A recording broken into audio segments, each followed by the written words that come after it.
2013 সালের শাপলা গণহত্যার জন্য যে মাস্টার মাইন্ড ছিল, সেই দানব ফ্যাসিস্ট শেখ হাসিনার বিরুদ্ধে মামলা দায়ের করা হয় নাই।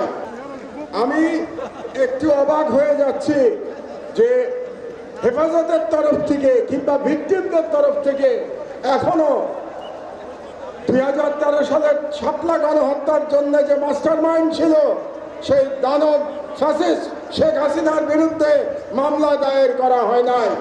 আপনারা কেন এখনো মামলা দায়ের করেন নাই আমি জানি না। আমি মনে করি শাপলা চত্বরে